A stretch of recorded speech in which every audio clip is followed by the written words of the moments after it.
He handed me divorce papers on Christmas morning, right next to the kids' gifts under the tree. He smiled, expecting me to beg, but what he didn't know was that I had already emptied every account, called my lawyer, and booked 3 one-way tickets. Merry Christmas, darling. If you've ever been underestimated by someone who thought you had nothing left, stay with me until the very end. This is the story I never told anyone. Hit that like button now because trust me, you're going to want to share this one. I was never supposed to be the kind of woman who disappeared into someone else's life. Growing up, my family never flashed what we had. No designer logos on the front door, no conversation about numbers at the dinner table. My grandfather, Edmund Caldwell, built his fortune the slow, quiet way, the way old money always does.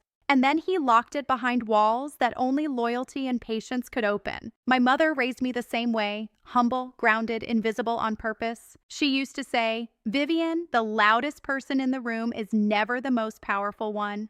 I believed her. I still do. So when I met Roland Ashby at 26 at a fundraising dinner I almost didn't attend, I wasn't looking for love. I wasn't performing wealth. I was just a woman in a simple black dress, standing near the back, quietly hoping the evening would end early. And then he walked over, this tall, sharp-jawed man with tired eyes and a borrowed confidence, and he made me laugh. Just like that, one sentence, and he made me laugh. I should have paid more attention to the fact that the first thing he ever gave me was something that cost him nothing. We married 18 months later. I was so certain, so full of that particular kind of blindness that only comes when you love someone more than you love your own instincts. I introduced him to my world carefully. Not the full picture, never all at once, but enough. Enough for doors to open, enough for names to be exchanged and hands to be shaken and opportunities to quietly appear in his path.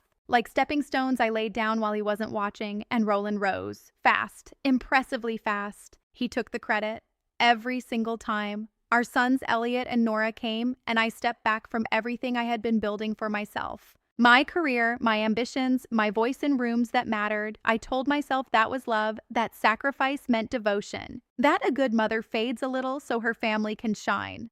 But here is what no one tells you about fading. Once you start, the people around you stop expecting you to glow. And slowly, without even meaning to, you forget that you ever did. There is a specific kind of loneliness that lives inside a marriage. It is not the loneliness of being alone in an empty room. It is worse than that. It is sitting across the dinner table from someone, watching their mouth move, hearing their words, and realizing somewhere deep and quiet inside yourself that they are not talking to you. They are talking at you like you are furniture, like you are part of the background of a life they are living for someone else entirely. That was my Christmas that year, the one before everything broke open. Roland had been distant for months, but I had been so expertly trained by love, by hope, to explain it away. He is stressed. The promotion is weighing on him. Men carry things differently. I handed him excuse after excuse like gifts, and he took every single one without saying thank you. Then came the small things, the things that don't seem like anything until suddenly they are everything.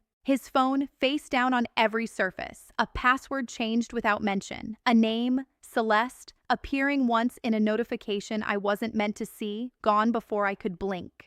The smell of something unfamiliar on the collar of a jacket he said he hadn't worn. Late nights that stretched into early mornings with explanations so smooth they could only have been rehearsed. I told myself I was imagining it, but then 2 weeks before Christmas, while searching for Elliot's school insurance documents in Roland's home office, a room I rarely entered because he preferred it that way, I found an email thread he had forgotten to close on his laptop. 18 months. The affair had been going on for 18 months. While I was putting our children to bed, reading them stories, kissing their foreheads, packing their lunches, he was building an entirely different life in the spaces I trusted him to fill with us. I sat in that chair for a long time. I didn't scream, I didn't throw anything, I just sat there in the silence of a house that suddenly felt like a stage set, beautiful from the outside, hollow the moment you stepped behind it, and somewhere in that hollow silence, something in me stopped being soft. It didn't harden with anger, it hardened with clarity. And clarity, I was about to learn, is the most dangerous thing a woman like me could ever find. There is something nobody tells you about discovering a betrayal. Everyone assumes you fall apart. Everyone assumes the tears come first. The confrontation, the screaming, the throwing of things, the collapse onto a bathroom floor at 2 in the morning. And maybe for some women, that is exactly what happens. Maybe that release is necessary. Maybe it is even healthy. But for me, in that cold, quiet office, with the blue light of that laptop screen still burning in the dark, something entirely different happened. A door closed inside me, gently, almost without sound, and behind that door went every soft, trusting, hopeful part of myself that Roland had spent years slowly taking for granted. What was left was something I hadn't felt since before I loved him, myself. I called Desmond Hartwell the next morning, my family's attorney, a quiet, precise man who had protected Caldwell interests for 30 years and who Roland had met exactly once at a dinner, dismissed as unimportant, and never thought about again. That dismissal was the first of many mistakes Roland would pay for. Desmond reminded me of something Roland had never bothered to research in all his careful, calculating planning. My grandfather's trust, $47 million in assets, property, and holdings, was sealed under terms that made it completely untouchable by a spouse. Roland had spent years believing he was standing on ground that belonged to both of us. He was standing on mine, every inch of it, and I had the documents to prove it. I wept that night, not from grief, from relief, because I realized I was not trapped. I had never been trapped. I had simply forgotten to look at the door. And then I got to work. For 2 weeks, I became the perfect wife. I decorated the tree with the children. I cooked Roland's favorite meals. I smiled across the dinner table while he looked at his phone and barely touched his food. Every night he fell asleep beside me, comfortable, unsuspecting.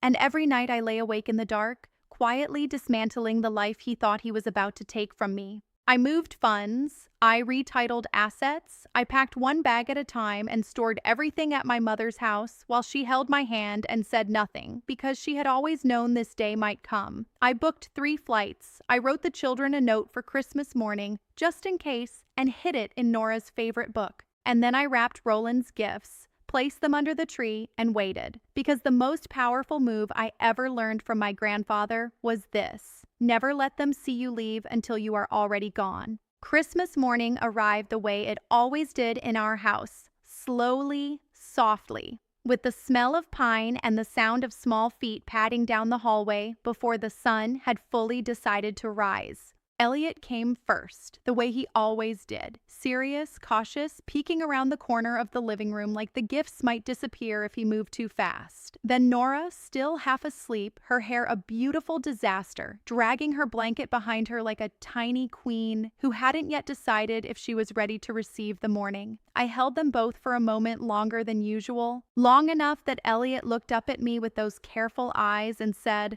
"Mama, are you okay?" 7 years old, and already he could read me better than the man I had married. "I'm perfect, my love," I told him.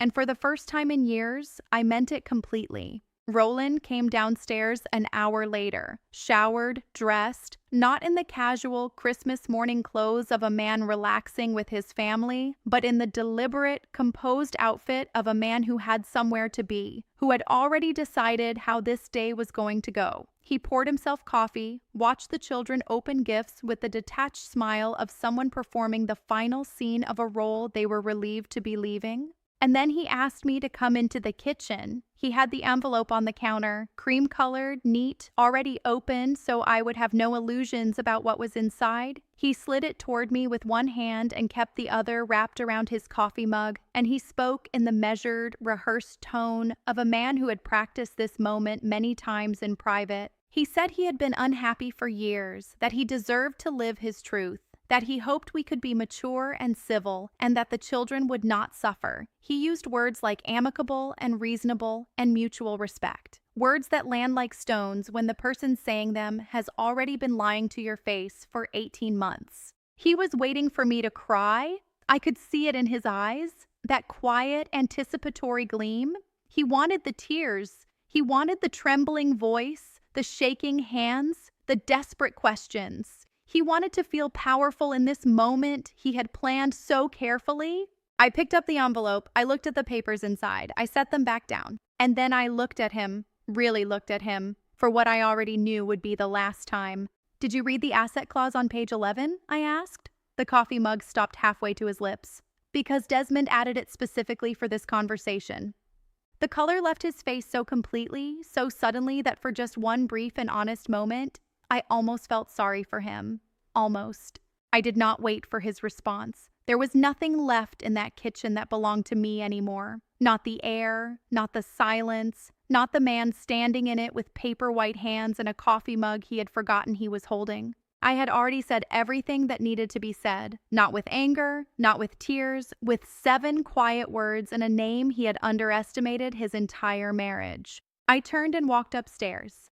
Elliot and Nora were in the living room, still surrounded by the soft wreckage of torn wrapping paper and open boxes, completely wrapped in the innocent and perfect bubble of Christmas morning. I stood in the doorway for just a moment and watched them, really watched them. The way you watch something so precious it physically hurts behind your ribs. Elliot was carefully reading the instructions to a building set, his small brow furrowed in quiet concentration. Nora was already wearing a pair of silver paper crowns she had made from the wrapping paper, completely unbothered, completely herself. These two, I thought. Everything I did for these two. I knelt down between them, smoothed Nora's crown, squeezed Elliot's hand. I told them in the gentlest voice I owned that we were going on a Christmas adventure, somewhere warm and beautiful and full of good food and new things to discover. Elliot's eyes went wide with the particular excitement of a child who senses something magical is happening. Nora simply stood up, took my hand, and said, "Can I bring my crown?" "You can bring everything, my love," I told her. Roland appeared at the bottom of the stairs as we came down, coats on, small backpacks on their shoulders, faces bright and completely unaware of the earthquake happening beneath their feet. His voice came out strange, tight, like a man who had rehearsed confidence and found it had quietly packed up and left him. He said my name, just once. I stopped at the front door. The winter light was coming through the glass beside it, pale and clean and new, falling across my children's faces like a promise. I turned to look at him one final time. This man I had loved, built a life around, fated myself for, forgiven quietly 100 times before I finally stopped. I did not feel anger standing in that doorway. I felt something far more powerful than anger. I felt free. "Merry Christmas, Roland," I said. "Desmond will be in touch." And I walked out into the cold morning air with my children's hands in mine, a car already waiting at the curb, and not a single part of me looking back at the door as it closed behind us. Some exits don't need to be dramatic to be devastating. Mine was simply final. I heard everything that happened after, not because I was watching, but because the world is smaller than the people who burn bridges in it ever seem to realize. By the time our flight touched down in France that Christmas evening, Roland had already called Desmond twice. Desmond, who had spent 30 years protecting my family's interest with the quiet precision of a man who never raised his voice because he never needed to, returned neither call. He sent a single email instead, clean, formal, and so devastatingly thorough in its legal language that Roland's own attorney apparently sat with it in silence for a long time before picking up the phone. The Caldwell Trust was untouchable. Every asset I had moved was legally, cleanly, irrefutably mine. What remained of our shared life, the mortgaged house, one car, a modest savings account, was a fraction of what Roland had spent years assuming he was quietly inheriting. He had built an entire exit strategy on a foundation he had never once thought to verify. He had been so certain of what he was taking that he never stopped to measure what was actually there. That is the particular cruelty of arrogance. It feels exactly like confidence right up until the moment it doesn't. Celeste, I was told, grew quiet very quickly once the full picture became clear. The penthouse Roland had half promised, the life he had described in careful, glittering detail. None of it existed in the way he had presented it. She did not leave loudly. She simply stopped appearing. And Roland, who had traded everything for a future that evaporated the moment I walked out that door, was left standing in the ruins of a plan that had never accounted for the possibility that I already knew. But the quietest devastation came from the world he thought he had conquered. The Caldwell name opened doors that had no handles on the outside. Introductions that had flowed effortlessly for years. The right calls returned, the right rooms entered, the right people remembering his name began to dry up without announcement, without confrontation, without a single person saying anything unkind. Nobody needed to. Old money does not fight. It does not argue or expose or retaliate in ways you can point to. It simply withdraws. And the silence it leaves behind is louder than anything Roland had ever experienced in his loudest, most triumphant moments. I did not celebrate when I heard all of this. I sat on the terrace of my grandfather's villa, watching Elliot chase Nora through the lavender garden below, and I felt something settle in my chest, heavy and warm and permanent, like the last piece of something broken finally finding its way home. Not victory, not revenge, just truth. Finally, undeniably, truth. 6 months after I walked out of that house, I sat with Nora on the stone steps of the villa at dusk while she painted the sky. She had developed a habit of doing that, setting up her little easel just before the sun went down and trying, with extraordinary seriousness, to capture the exact color of the moment when day becomes something else. She never quite got it right, but she never stopped trying, and every evening I watched her and thought, that is exactly what healing looks like. Not perfect, not finished, just showing up again and again for the color you are chasing, even when it keeps changing before you can hold it.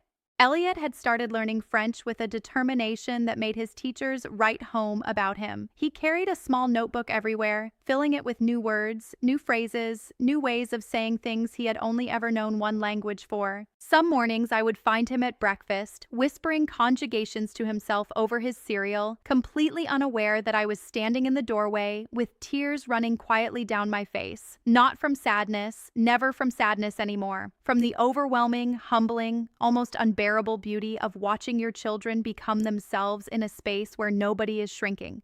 I re-entered my family's world slowly, on my own terms, in my own time. No announcements, no performances. I simply began showing up again, in boardrooms, in conversations, in decisions that had waited patiently for me to remember that I belonged in them. And what struck me every single time was how naturally it all came back, like a language you grew up speaking that you had simply stopped using for a while.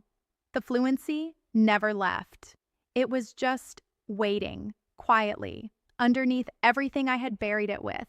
I did not rush into anything. I did not fill the silence Roland left with noise or distraction or the false comfort of moving on before I had finished moving through. I sat with myself, sometimes uncomfortably, sometimes with a grief so specific and personal it had no name. And I let every feeling finish its sentence before I asked it to leave. Because here is what I know now that I did not know the morning I stood at that kitchen counter with divorce papers in my hands. The woman Roland dismissed was never the woman I actually was. She was the version of me that loved him, patient and quiet and endlessly, exhaustingly forgiving. But underneath her, completely intact, completely untouched by everything he had done, I was still there, waiting. The woman my grandfather built a trust around. The woman my mother raised to stand in the back of the room and still be the most powerful person in it. She never went anywhere. I just had to remember to let her back in. And that is where the story ends. Not with fire, not with a battlefield, but with a woman on stone steps at dusk, watching her daughter paint the sky,